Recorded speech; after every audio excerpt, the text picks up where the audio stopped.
All right, today we're talking about how to learn through games. Everybody knows that if I'm having fun, I absorb things better. If I'm stressed out, I absorb things not at all, or it's really hard for me. So we want to always have our children have a love of learning. They're excited, they're going to grab it, especially if it's like they feel like it's their idea. So that sounds nice. And you say, but I'm not going to make a game for every single thing. I'm going to teach you today how to make things game like. Doesn't necessarily have to be a game, but if you're giving them options, if they're giving their opinions, then it feels like a game. If there's any sort of chance in it, then it feels like a game.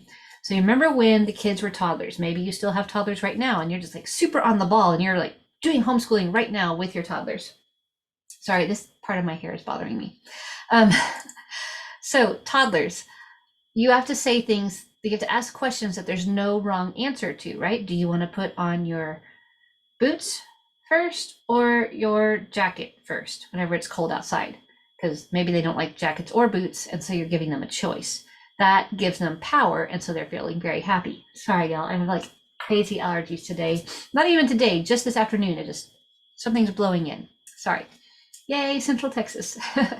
Okay, so how do you take that idea of toddlers and make it into something for junior hires, middle schoolers? Well, that's the same thing. High schoolers or elementary schoolers. If you know me at all, you know flashcards are always the answer. I love these little things because they're really small flashcards, so you can write tiny little things on it. Anything that's small is easy. If it's small, it's cute. So you want things to be easy, cute, small, easily manageable. So you're going to have three things that you take from your lesson. Let's say you're doing math and they are looking at a list of worksheets, or they're looking at some worksheets and they're having a hard time. What do you write on the cards? You can write one of their math problems and have them write the answer on the back. You can have them write numbers on it, 1, 2, 3. Which problem do you do first? Mix it up, and they're going to say, oh, you had to do problem number 3 first. Okay, so which one is it going to be? Sometimes you can do it where they're picking from a bucket or a bag of some sort. You can put it inside, like any kind of thing, inside a, obviously don't have coffee in yours, but have an empty mug and put it in there. You can fold them in half and make a little tent out of it. And so they choose it that way. You can move it around, or they can guess which one do they think they're going to choose first. So these are ways to take any problem, any question, any order of assignments they have to do. You need them to do them, but it gives them power, or it gives chance power. So you say, well, let's see what happens. And that kind of, ooh, we don't know what's going to happen. So a lot of it's just boredom, right? It's the same old, same old. Oh, I did this. I did a worksheet yesterday for math. I'm doing a worksheet today for math. Which one is it going to be? If you have a spinner, so I have in my See It and Say It curriculum, we have spinners. So we use them in our school time all the time in the level 2. If you have a spinner from any kind of board game that you already have, use it for this. You write down on these cards, not necessarily which problem they're going to do, but which subject. This always gave my 4th kid a lot of excitement. He loved doing this. So you would put math, English, history on the cards, and then you spin the spinner. You lay them out around the spinner, and then you spin it.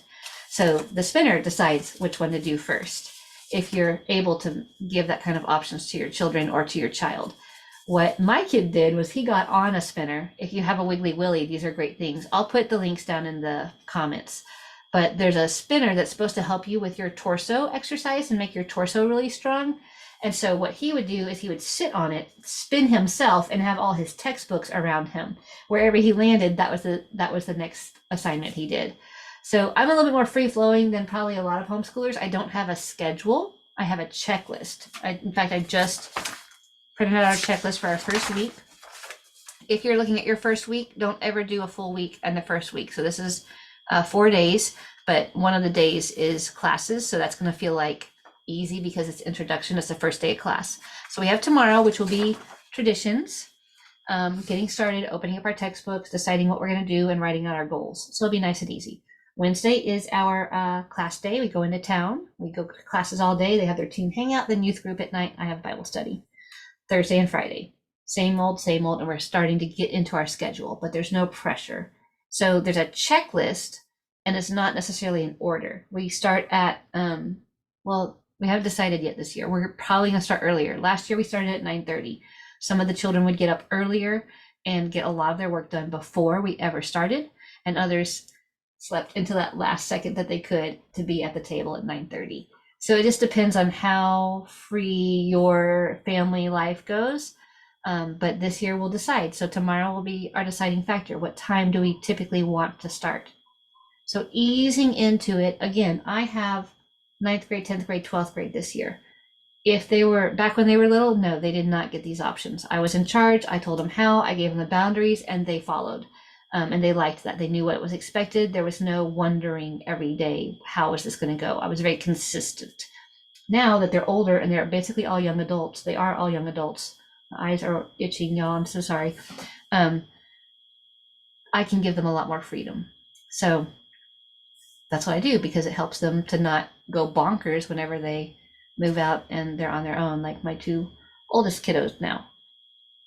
Okay, so spinner, spinny thing, spinning himself, flashcards. All right, the last way to make a game. I do have flashcard games, actual flashcard games that are designed to go with actual flashcards over on my website, Flip Flop Spanish. So if you want to check that blog post out, I have actual games that are written out, and they're all kinds of fun things. But if you don't have actual flashcards yet, another way to practice is just making matching games. So if you make blue or green, one color for a vocabulary word or any kind of concept, science, math, questions and answers, anything like that, and then definition or the answer. In Spanish, right? Spanish and English, German and English, whatever it is. You could do German to Spanish. How much fun would that be? Ooh, I'm gonna do that. So you're making one color the question and one color the answer. You're gonna write this down unless you have older students. Again, nice small little flashcards, and then you play memory. So you're not dependent on coming up with the answer, you're matching it. And that is a lot more fun, a lot less stressful. It does take more time, but the kid will get to where they get frustrated, they want to hurry it up. So anything that takes away writing or copying or narration or rote memorization, anything that involves chance. Another final way before I let you go is prioritizing. So same idea. If the child really hates math, put it first. I know it feels bad, but if you write it on math and say, hey, as soon as we're done with this, then it's done and we have all the fun stuff. We have art, science, history. I'm just saying if they don't like math. Whatever it is that they like the least, put on a timer and adding a sense of urgency to it, especially if you can put prizes with it. So can you give them M&Ms? I know it feels like a treat, like you're treating a dog, but you're not. You're rewarding them with a game, like they have to win something. Sometimes they're good with just winning. They got it. I used to do points with my kiddos. And so if you got done before the 20-minute mark was up, then I would give you 5 points. Well, 5 times 5 kids, that's 25 points. And so they would be earning up to 100 points or 200, or 250 points. At the end of the week, 250 points would equal movie night or pizza, or you get to choose a dessert. So give points that way they're not getting immediately. It's not an immediate reward or award. They're earning towards something. And the thing about these points, you can take them away. So if you have a board, I don't know anybody that doesn't have some sort of board or some sort of writing surface in their homeschool, whiteboard, chalkboard, even if it's a little small slate, you can lean it up against something, bulletin board. If you have a binder, you need something that you can post somewhere that you can lean it up so everybody can see. Put it up high so they can't mess with it or they're not tempted to mess with it. It's really hard for kids to not see if they're smarter than their parents. It feels like lack of integrity, and in some ways it is obviously lack of integrity, but it's that challenge to see how smart are you versus how smart are your parents. So put it up high so they can't mess with it, and then you put, however many points they earned as a group, not each child. And then if something happens, I don't know, a chore wasn't done, or we didn't get out the door on time, or we didn't all take our plate. Sometimes that feels bad because we're punishing the group, but at the same time, it helps camaraderie. So there's a balance. You don't want to always do one or the other. Okay, I think those are enough options for you to make any curriculum choice, any subject into something fun.